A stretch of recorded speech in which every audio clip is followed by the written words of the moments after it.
Hai Sonic.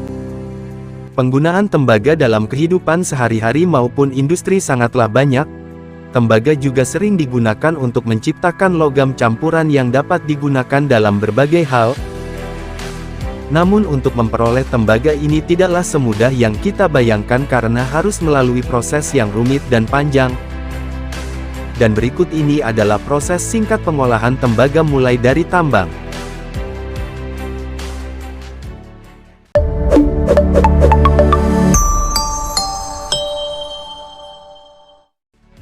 Koper atau tembaga adalah salah satu logam yang sangat penting dan berperan besar dalam sejarah manusia, serta termasuk logam yang pertama kali ditambang. Tembaga diperkirakan sudah digunakan sejak 10.000 tahun yang lalu. Logam tembaga ini juga dipercaya sebagai material yang memicu manusia berkembang dari zaman batu. Tembaga merupakan salah satu logam yang paling banyak digunakan di dunia. Hampir 12 juta ton tembaga digunakan tiap tahunnya secara global. Tembaga diperoleh dari proses pengolahan ore yang diambil dari suatu tambang baik open pit maupun tambang bawah tanah. Terdapat dua metode dalam mengolah ore untuk tembaga ini, yaitu hidrometalurgi yang berbasis air dan pyrometalurgi yang berbasis panas.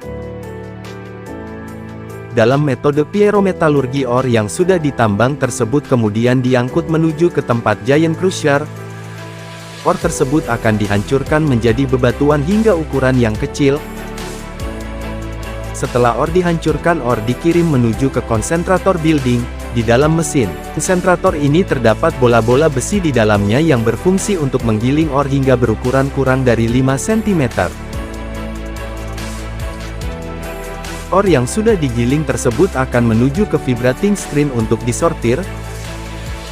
Ore yang ukurannya telah sesuai akan jatuh ke bawah dan akan dibawa menuju ke proses selanjutnya. Sedangkan ore yang ukurannya masih terlalu besar akan dihancurkan lagi sebelum akhirnya dibawa menuju ke mesin milling.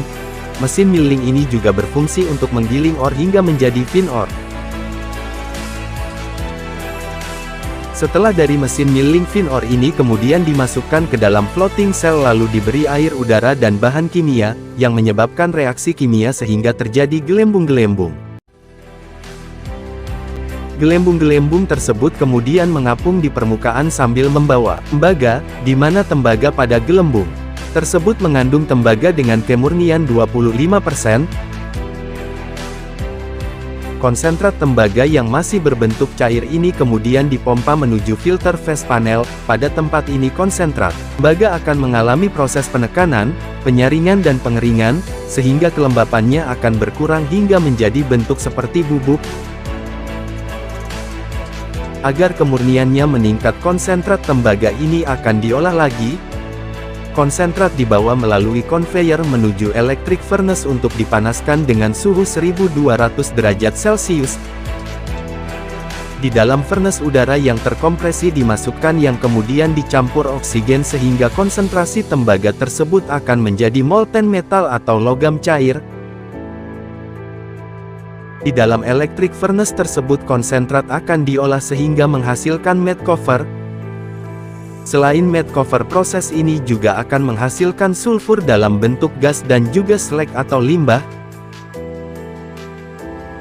Pada prosesnya oksigen akan mengikat sulfur pada molten metal, lalu mengubahnya menjadi gas, dan gas sulfur tersebut nantinya dapat dikirim ke pabrik untuk diolah menjadi asam sulfat yang bisa digunakan untuk produk lainnya.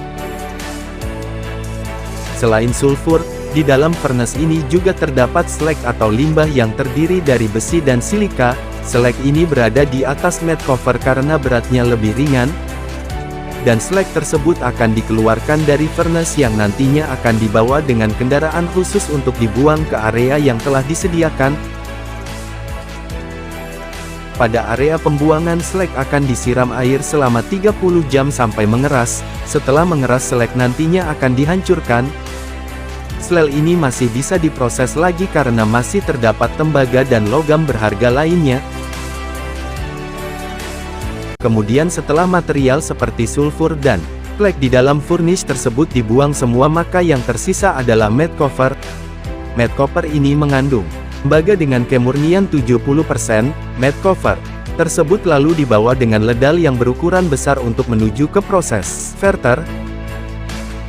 Di dalam konverter matte copper akan mengalami proses oksidasi yang memicu reaksi kimia, sehingga akan membuat sulfur pada matte ini akan hilang dan menjadi blister cover yang mengandung tembaga dengan kemurnian 98%.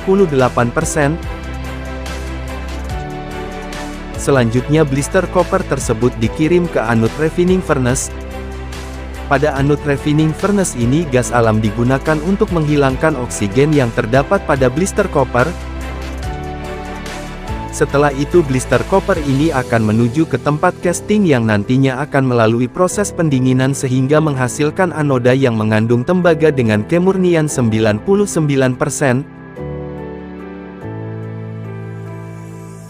Meskipun kemurniannya ini sudah mencapai 99%, ternyata anoda ini masih perlu diproses lagi sehingga menjadi katoda.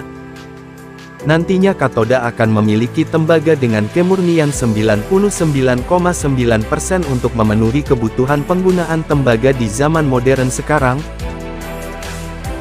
Anoda tersebut akan dikirim ke fasilitas repairing dan akan mengalami proses elektrolisis. Plat anoda tersebut dimasukkan ke dalam tangki elektrolit. Kemudian plat dari stainless steel juga dimasukkan ke dalam tangki di antara anoda tersebut.